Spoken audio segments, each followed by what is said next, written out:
철옹성 같이 딜러망부터 뭐 애프터 서비스, 나중에 리세일까지 제조부터 시작해서 완전한 생태계를 일본 업체들이 장악하고 있다고 보면 되는데요. 가장 큰 경쟁 상대는 중국입니다. 한중일 3파전이 치열하게 벌어지지 않을까 하는 그런 생각입니다. 자, 지금 박종훈의 경제 한방, 김창범 전 주 인도네시아 대사와 함께 하고 있는데요.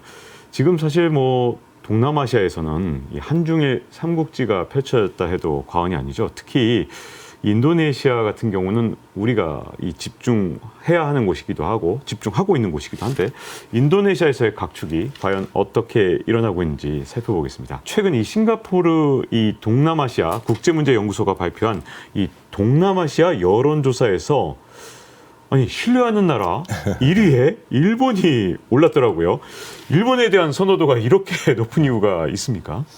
아세안의 대부분 나라가 일본의 태평양 전쟁 당시에 일본의 침략을 받고 기간은 짧지만 2년에서 3년 이렇게 해서 지배를 받았었습니다. 근데 저희하고 좀 다른 점은 대부분의 그 동남아시아 국가들이 일본의 침공이 있기 전에 이미 서구 열강, 예를 들면 인도네시아의 경우는 350년간 네덜란드 지배하에 있었기 때문에 일본의 지배 또는 일시적인 통치에 대해서 오히려 뭐 네덜란드로부터 해방되는 것에 더 초점이 맞춰져 있어서 일본에 대한 거부감이 상대적으로 적었다. 그리고 워낙 기간도 짧았고 네덜란드가 세계 2차 대전이 종전된 이후에 다시 인도네시아를 재점령하려고 하는 움직임이 있었습니다. 그때 일본에 남아있던 병사나 세력들이 인도네시아 독립해방 투쟁을 네덜란드를 상대로 해서 항네덜란드 투쟁을 도왔던 또 그래서 약간 복잡하게 얽혀 있고요. 또 하나 이제 저희가 주목할 부분은 일본이 저희가 60, 70년대 동남아시아나 이런 데 진출하면서 이코노믹 애니멀 그런 이야기를 왜 많이 했잖아요. 경제적 그런 이해만 너무 집중돼서 뭐 환경이라든가 그 일반 사람들에 대한 그 복지 또는 처우에 대해서 굉장히 무관심하고 또 때로는 그걸로 인해서 일제 물건 보이코트 또는 뭐 일본 물건 싸놓고 막 불태우고 하는 것들이 있었습니다. 그래서 1970년대 중반에 당시 후쿠다 일본 수상 재임 당시에 후쿠다 독트린이라는 것을 발표를 해서 일본은 더 이상 여러분들을 뭐 지배하지 않는 그런 생각은 없습니다. 그걸 발표하고 마음과 마음으로서 소통하는 이웃이 되겠다 하면서 많이 장학 사업이라든가 교육, 그다음에 문화, 과학 기술 이런 부분에서 투자를 많이 했어요. 그래서 그런 것들이 이제 오래되면서 일본 하면은 자기들에게 진심으로 다가오려고 했다. 아직도 이제 과거사에 대한 응어리가 남아 있는 부분이 있습니다만 그런 인식이 많이 남아 있고요. 우리의 경우는 최근에 한류가 워낙 동남아시아에서 가장 핫하게 영향을 미치고 있어서 젊은 세대 사이에서는 아마 우리에 대한 신뢰도가 계속해서 상승 추세에 있는 걸로 보이고요. 거기에는 뭐 우리 브랜드에 대한 신뢰도 있고 또 K-뷰티, K-드라마, K-푸드 여러 가지 자기들이 즐길 수 있는 것이 많이 주변에 있기 때문에 그래서 아마 10년, 15년 후 이런 조사가 됐을 때는 우리의 여론조사 결과도 뭐 상당히 윗순위에 올라가 있지 않을까 하는 그런 바람입니다. 네. 이 일본이 오래전부터 이렇게 좀 어떻게 보면 공을 들여왔기 때문에 그런 건지 저도 이제 발리는 가봤었는데 일본 차가 진짜 많더라고요. 맞습니다. 물론 이제 발리가 전체 인도네시아는 아니지만 인도네시아 전체도 그렇게 일본 차가 엄청나게 많은 그런 비중이 높은 그런 상황입니까? 네, 인도네시아 전체 자동차 시장의 약 94%가 일본 자동차 메이커들이 장악하고 94% 다 갖고 있군요. 뒤늦게 이제 우리 현대차의 경우는 완성차 생산 공장을 인도네시아 현지에 짓게 된 거고요. 그다음에 베트남에는 다행히 현대 기아 합쳐서는 시장 점유율 1위입니다. 그러니까 일본 차를 유일하게 지금 누르고 있는 게 이제 베트남 시장이고 태국의 경우는 초기부터 일본 자동차 업체들의 제조업 메카였습니다. 제조업 허브. 앞으로는 이제 전기차로 전환이 되면서 전기차 부분에 있어서는 토요타나 미츠비시나 혼다나 이런 보다는 훨씬 더 우리 국산 메이커들이 더 앞서 있기 때문에 전기차 부분에서는 우리가 일본 업체를 단순히 추격이 아니고 추월해서 주도하는 그 위치로 올랐을 수 있지 않을까 하는 그런 기대를 갖고 있습니다. 어떻게 보면 일본이 지금 전체적으로 자동차 업계가 전기차에 대해서 큰 관심이 없는 편이잖아요. 네. 지금이 아주 엄청난 기회의 시기일 수도 있겠는데요. 그렇죠. 우리의 기회의 창이 열렸다. 네. 그래서 뭐 미국이나 유럽에서도 우리 전기차 또는 배터리 메이커들이 선전을 하고 있는데 그 부분을 어떻게 동남아시아에 안착을 시킬 것인가, 소프트 랜딩 할 것이냐가 지금 과제인데요. 그렇지만 지금 사실은 전기차의 가장 큰 경쟁 상대는 중국입니다. 네. 중국이 그러면 인도네시아 시장을 지금 노리고 있는 노리고 상황인가요? 있습니다. 네. 물론 이제 하이엔드라고 그럴까요? 그러니까 이제 조금 고 프리미엄 전기차 수준은 아니지만 소형 전기차의 경우는 워낙 중국 내에서 시장 자체도 많이 컸기 때문에 그리고 보조금 정책을 통해서 중국에서는 경쟁력이 많이 올라와 있고요. 또 모델이나 디자인 자체도 훨씬 개선이 돼서 지금 특히 태국의 경우는 중국의 전기차 메이커들이 직접 현지 생산 공장을 지금 짓는 그런 과정에 있습니다. 그래서 아마 머지않아 태국, 인도네시아, 베트남 등에서 다시 또 전기차를 갖고 한중일 3파전이 치열하게 벌어지지 않을까 하는 그런 생각입니다. 이 동남아시아 특히 이제 인도네시아에서 전기차 이 시장의 성장 속도가 앞으로 빠르게 좀 이렇게 성장을 할지 근데 뭐 전기차 이런 거 선진국이 먼저 하는 거 아니야? 이런 생각을 하시는 분들도 있단 말이죠. 네. 어떻게 보십니까? 여기 전기차 시장 성장 속도는? 볼륨 자체는 미국이나 유럽과 비교할 수 없을 정도로 아직 낮은 단계고요. 작년의 경우에 조립 생산을 현지에서 시작한 아이오닉 5 인도네시아에서 시작을 했는데 굉장한 인기를 끌어서 웨이팅 기간이 6개월, 8개월 이렇게 되고 있습니다. 그래서 인도네시아의 작년에 하원 의장, 뿌안이라는 하원 의장이 한국에 오셨었는데 작년 12월 초에 오셨었는데 그때 나도 아이오닉 5 주문했는데 네. 좀 기다리는 시간이 너무 길다. 난 빨리 타고 싶은데. 그러니까 좀 빨리 땡겨서 출고가 될 수 없게 이런 얘기를 하셨다는 거예요. 그래서 전체적으로 보면은 작년에 한 2,000대 정도에 팔았는데 올해는 한 8,000대 이런 식으로 이제 목표를 높게 잡고 있다고 합니다. 현지 생산뿐만이 아니고 이제 완성차로 수출하는 경우도 이제 생기게 되겠죠. 근데 당분간은 아직은 시장이 그렇게 성숙됐다고 보기는 어렵습니다만 생각하는 것 이상으로 친환경 또는 지속 가능한 발전 이런 거에 대해서 젊은 세대들이 굉장히 의식이 많이 깨어져 있어서 그런 점에서도 저희 에코 차량에 대한 수요가 앞으로 계속해서 늘어날 것으로 생각이 됩니다. 아마 비슷하게 태국의 경우도 그런 전기차로의 전환이 가속화될 것으로 그렇게 기대를 하고 있습니다. 이 태국 얘기를 많이 말씀하셔서 궁금한 게 지금 중국이나 일본 같은 경우에 태국에 조금 더 먼저 뭐 사업을 시작하거나 진출하거나 하는 모습이 좀 있었던 것 같은데 태국하고 인도네시아 이 자동차 이 시장을 좀 본다면 어떻게 좀 차이가 있나요? 태국의 경우도 인도네시아하고 마찬가지로 일본 자동차 시장의 앞마당이라고 할 수 있습니다. 그래서 철옹성 같이 뭐 딜러망부터 뭐 애프터 서비스 나중에 리세일까지 제조부터 시작해서 완전한 생태계를 일본 업체들이 장악하고 있다고 보면 되는데요. 최근에 들어서 이제 태국도 정부가 전기차 지원 정책을 강력하게 지금 드라이브를 걸어서 추진을 하고 있습니다. 그래서 중국이 우선 선도주자로서 현지 생산을 시작을 하고 현지에 지금 판매를 늘려가고 있는데요. 인도네시아의 경우도 마찬가지로 뭐 현대 또는 울링 또는 여타 이제 중국 업체 BYD도 지금 생각을 하고 있다는 이야기가 있습니다. 그리고 테슬라 얘기가 또 계속 나오고 있습니다. 인도네시아의 기가 팩토리를 네. 테슬라가 세울 거냐 마냐 하는 게 지금 아직도 그냥 정해지지 않은 상태에서 인도네시아는 계속 러브콜을 보내고 있고요.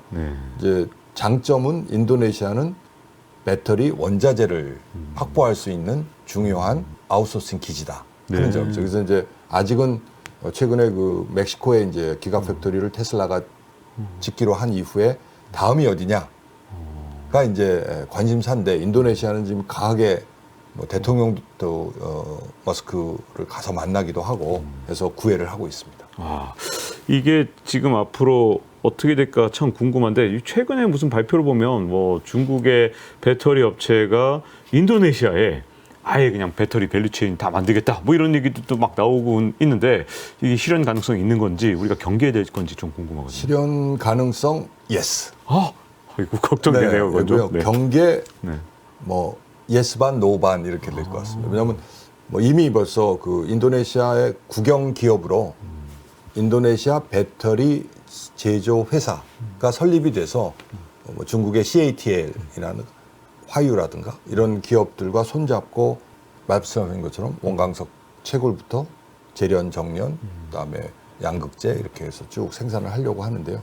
저희도 관심을 갖고 특히 LG 에너지 솔루션, LG 화학, 포스코, LX 인터내셔널 이런 데서 이제 관심을 갖고 계속 인도네시아 정부하고 지금 협의를 하고 있는 걸로 알고 있습니다. 근데 어떻게 결과가 될지는 아직은 좀 유동적인 상황이고요. CATL이나 화유나 또는 이제 칭산이라는 중국 굴지의 이런 금속 그룹 같은 경우가 이제 직접 니켈이나 이제 광산들을 소유해서 이제 거기 채굴을 하고 있죠. 중국이 갖고 있는 인도네시아에서의 영향력과 중국이 갖고 있는 그런 마이닝 쪽 광산 채굴 기술, 노하우, 자본력 이 부분은 또 저희가 무시할 수 없기 때문에 어떤 형태로든지 협업이 필요한 부분인 것 같습니다. 다만 또 걱정할 부분은 최근에 뭐 미국의 대중국 견제가 워낙 심해서 이런 지난번 인플레 감축법을 보시면 알지만 배터리에 들어갈 그 핵심 광물의 일정 부분은 뭐 북미 지역에서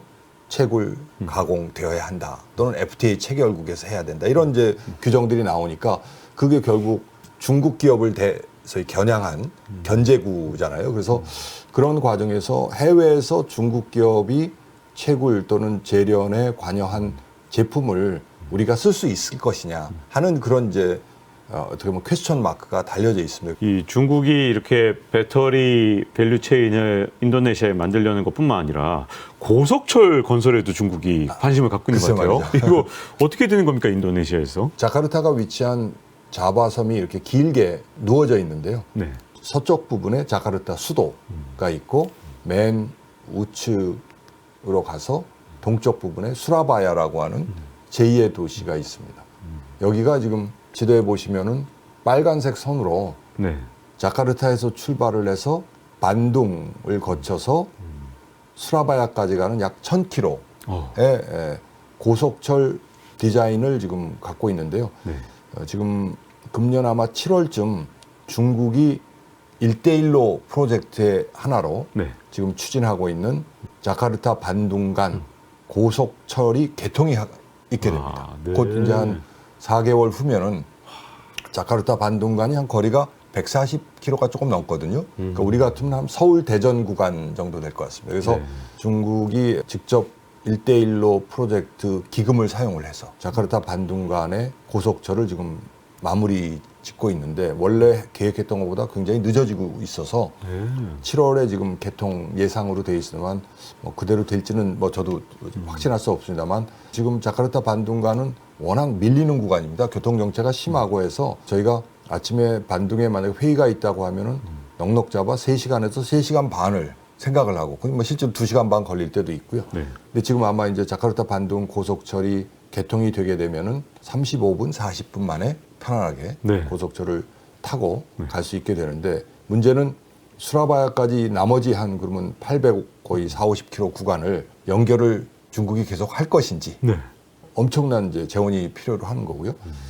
또 일본의 경우는 이 자카르타부터 수라바야까지 1000km 구간에 기존에 있던 철도의 현대화 작업 그걸 또 하겠다고 합니다. 네. 그러니까 지금 일본과 중국이 네. 기싸움을 벌이고 있죠. 네. 또 실제로 이 고속철 자카르타 반둥간 고속철 할 때도 일본이 엄청나게 공을 많이 들였고요. 사실상 일본은 이 프로젝트가 일본에게 올 것이라고 거의 확신을 했었습니다. 그래서 아베 총리 당시였는데 나중에 중국으로 이게 넘어가게 되니까 심지어 일본 관방장관이 공개 기자회견에서 심히 유감이다. 와. 도저히 이해할 수가 없다. 야. 왜냐하면 그동안 이 프로젝트를 하기 위해서 뭐 타당성 조사도 하고 여러 가지 준비를 했는데 결국은 중국에 뺏겼다 하는 생각이 들고 결과적으로는 뭐 이게 잘 개통이 되고 운영이 잘 된다면은 수라바야까지 이어지는 전체 자바섬 횡단 고속철이 어느 시점에는 이루어질 가능성도 있어 보이죠. 뭐 이런 철도 부설하거나 이런 것들이 다 어떻게 보면 그 나라 경제권에 이렇게 진입하는 그렇죠. 되게 굉장히 중요한 그 관문 역할을 해줄 때가 있잖아요. 이 중국에서 인도네시아에 진출한 교두보 역할을 해줄 수도 있겠네요. 그러니까 네. 중국으로서는 뭐 워낙 뭐 중국의 고속철 네트워크가 세계 최대니까요. 인도네시아를 기반으로 해서 인도차이나 반도에 있는 라오스로부터 시작을 해서 싱가포르까지 가는 동남아시아를 북에서 남으로 관통하는 고속철도 지금 계획을 하고 있고요. 그래서 고속철 부분에 있어서는 중국이 공을 많이 들이고 있습니다. 근데 한 가지 자카르타에 있는 일반 대중 우리 같은 전철로 네. 갖고도 또 한국과 일본 간에 지금 양파전이 지금 벌어지고 있습니다. 아 정말요? 네. 전철은 우리도 좀 일가견이 있는데 그렇죠. 전철에. 네. 네.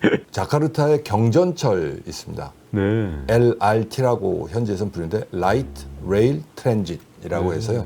우리 같으면 이제 되게 두 개의 차량으로 이렇게 연결이 돼 있고 어느 정도 이렇게 고가에 이렇게 설치가 되는 우리 아마 신당 우이 또는 용인, 네. 뭐 에버랜드 에버랜드. 뭐 이쪽 네. 있는 그런 형태인데 네.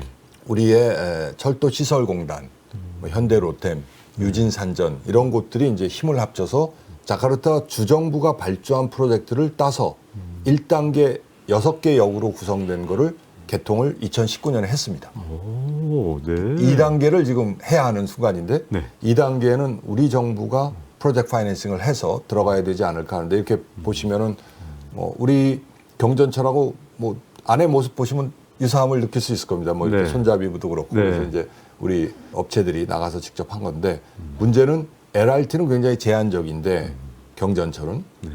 화면 보시면은 MRT라고 해서요. 네. 어떻게 다른 거예요? LRT하고 MRT는? 이게 훨씬 더 우리의 지하철에 더 가깝습니다. 아. MRT는 Mass Rapid 네. Transit이라고 해서 빠른 대중 교통 수단이라는 그런데 이거는 일본의 자이카 네. 국제협력 개발협력을 총괄하는 원조기관인 일본의 자이카가 직접 자금을 지원을 해서 1단계가 완성이 됩니다. 여기는 13개의 역으로 구성이 되고 있고요.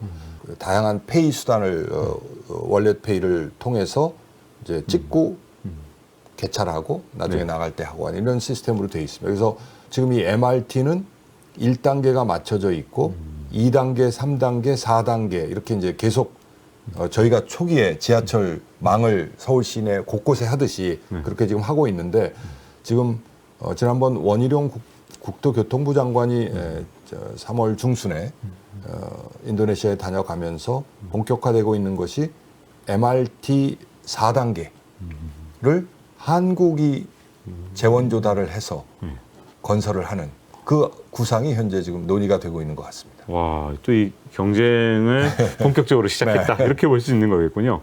또 그리고 이제 인도네시아에서 흥미로운 변화 중에 하나가 우리도 뭐 과거에 이제 수도 이전 갖고 네. 논쟁이 있었습니다만 인도네시아가 새 수도를 건설하는 그런 프로젝트를 시작했고 그 과정에서 또 이게 경제적으로도 굉장히 큰 기회가 있어서 우리한테도 이게 어떻게 보면 진출에 또 그렇죠. 어떤 가능성이 좀 있다면서요. 네. 인도네시아가 이제 자카르타가 수도가 포화 상태입니다. 네. 교통 체증도 심하고 또 가장 근본적인 이유는 지반이 계속 침하되고 있어서요. 약간 가라앉는다. 외곽 방 조절하고 바닷물이 들어오지 않도록 침수 방지 벽을 한 곳들이 꽤 보입니다. 그래서 자카르타를 지진이나 해일의 위험이 없는 곳으로 옮겨야 된다는 얘기는 오래전부터 있었는데 조코이 대통령이 과감하게 결단을 내려서 자카르타에서 북동쪽으로 이렇게 보시면은 인도네시아 최대 섬, 과거에 우리가 보르네오라고 불렀던 그 섬이 있습니다. 예. 거대한 땅덩어리입니다. 거기에 깔리만탄이라고 인도네시아는 불리는데 거기에 동부 깔리만탄에 새로운 신수도 건설 예정지를 확정을 지었습니다. 네. 그래서 재원은 인도네시아 정부가 한 30%, 나머지 민간 정부 간 PPP라고 해서 Private Public Partnership 그리고 민간 기업의 직접 투자 이렇게 해서 70%를 마련을 해서 원래는 2024년에 공공기관이 다 입주한다 이전하는 걸로 돼 있었는데 그 중간에 코로나 팬데믹이 터지는 바람에 상당히 지연이 되고 있고요. 그래서 2024년 내년 10월 조코이 대통령 임기가 만료되기 전까지는 아마 상징적인 일부 기관의 이전 정도가 아마 이루어지지 않을까 하는 생각입니다. 보시면은 과거에는 여기가 삼림으로 우거졌던 곳이고요. 그래서 삼림을 훼손하지 않고 그린, 스마트, 디지털, 그다음에 에코 프렌들리한 도시를 건설하겠다는 게 조코이 대통령의 비전입니다. 그래서 이제 조감도 보시면은 대통령 궁이 있고 거기를 양쪽으로 해서 공공기관들이 쭉 입주를 하고 그다음에 주변은 약간 환경 친화적인 뭐 식물원이라든가 산림, 수목원이라든가 이런 걸로 하고 교통수단도 현재로서는 다 친환경 차량, 뭐 전기차라든가 이런 트램이라든가 이렇게 하겠다는 게 현재 구상입니다. 앞으로 이제 재원의 문제가 있기 때문에 이것이 계속 다음 차기 행정부에서 어떻게 속도를 내고 진척이 될지는 조금 지켜봐야 될 부분인데요. 국토교통부 장관이 3월 중순에 직접 인도네시아 정부 관계자들과 누산따라라고 불립니다. 이 신수도 예정지의 명칭을 누산따라라고 하는데 이 누산따라를 직접 방문을 했는데 화면 보시면은 누산따라 내 그 대통령궁 공사 현장입니다. 현재 한 공정이 6.7%니까 아직 굉장히 낮은 수준이죠. 그래서 보시면은 숲속에 큰 이제 정지 작업을 하고 있는 그런 모습이 보이는데 이게 바로 3월 중순이니까 아마 2024년 10월 대통령 임기 마치기 전까지 과연 이게 대통령궁이 완공이 될지는 조금 불안하죠. 저게 우리가 좀 많이 참여해서 건설하면 또 우리나라니까 경제적 기회가 있었으면 좋겠다는 생각이 좀 드네요. 세종시의 경험이 이제 가장 어떻게 보면 접점이고요. 그래서 이제 인도네시아의 관련 뭐 국토교통부 장관에 해당되는 공공사업주택부 장관이라든가 또 대통령실 관계자들이 세종시를 다 왔다 갔고요.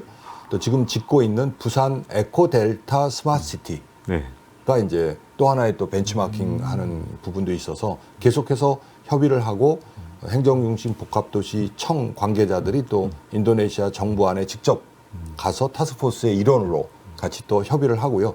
이번 기업들의 경우는 관심사가 인도네시아 건설 토목 기업들이 갖고 있지 않은 부가가치가 높은 기술, 뭐 수자원 관리라든가 또는 지능형 교통 시스템 또는 이런 그린 컨스트럭션, 그러니까 뭐 친환경 건설 이런 부분들의 이제 그 강점을 갖고 있어서 아마 그런 부분에 관심을 갖고 지금 인도네시아의 신수도 건설 사업을 지켜보고 있습니다. 이게 또 세종시 건설 경험이 이럴 때 도움이 될 줄은 또 좀 의외인데요. 자, 근데 이제 좀 정리를 해보자면 일본도 그렇고 중국도 그렇고 다 인도네시아를 상당히 높게 보면서 노리고 있단 말이죠. 우리도 이제 시장으로서 빨리 접근을 해서 뭔가 하고 좀 개척을 하고 싶다. 이 한중일 삼국지에서 인도네시아 시장 어떻게 보면 개척을 위해서 우리가 어떤 부분에 뭐 집중을 해야 된다든가 주의해야 된다든가 이런 게 있다면 어떤 게 있을까요? 후발주자의 입장에서 시작을 한 경우는 신뢰 기반을 쌓아가는 것이 굉장히 중요하다고 생각합니다. 비즈니스 하신 분들은 더욱더 잘 아시겠지만 신뢰가 축적이 되고 그것이 서로 간에 윈윈 할 수 있는 그런 비즈니스 모델로서 만들어질 때 결국은 비즈니스 또는 그 사업이 오래 갈 수 있고 최근에 이제 한류의 영향을 받아서 저희 브랜드 파워가 굉장히 올라가고 있잖아요. 한국만의 강점을 살린 진출 그리고 인도네시아의 경우는 특히 젊은 나라, 젊은 세대 그 소비 파워 또 인플루언스가 굉장히 막대합니다. 그래서 저희가 젊은 세대들에게 어떻게 어필할 수 있을지 특히 이제 한류의 힘을 많이 도움을 받을 수 있을 것 같고요. 그다음에 정치적 안정성이 비교적 지금 보장이 되어 있는 편이긴 합니다만 그럼에도 불구하고 중앙정부하고 지방정부 간에는 여전히 좀 제도나 이 실제로 법령을 이행하고 하는 데서 불일치하는 상황이 많이 생겨서 중앙정부의 발표만 믿고 하기보다는 지방 또는 현장에서 어떻게 그것이 실제로 이행되고 있는지 또는 히든 코스트라고 그럴까요? 보이지 않는 비용이 아무래도 있기 때문에 그런 부분을 유의해서 하시는 게 좋겠다는 생각입니다. 그리고 인도네시아 진출하실 분들의 경우는 이미 인도네시아에 오래 진출해서 활동하시는 우리 중소기업 분들도 계시고 또 코트라라든가 또는 국제개발협력하는 코이카라든가 인도네시아 자체 내에서 한인 기업들의 모임인 한인 상공회의소라든가 다양한 또 의견을 조언을 들을 수 있는 곳들이 있으니까 서슴지 마시고 한번 활용해 보시면 좋지 않을까 하는 생각입니다. 네, 자 이렇게 인도네시아를 둘러싼 한중일 각국의 노력과 그 안에서 우리나라의 현주소 그리고 전략들을 좀 알아본 것 같습니다. 김창범 전 주 인도네시아 대사와 함께했습니다. 이렇게 나와주셔서 감사합니다. 네. 고맙습니다.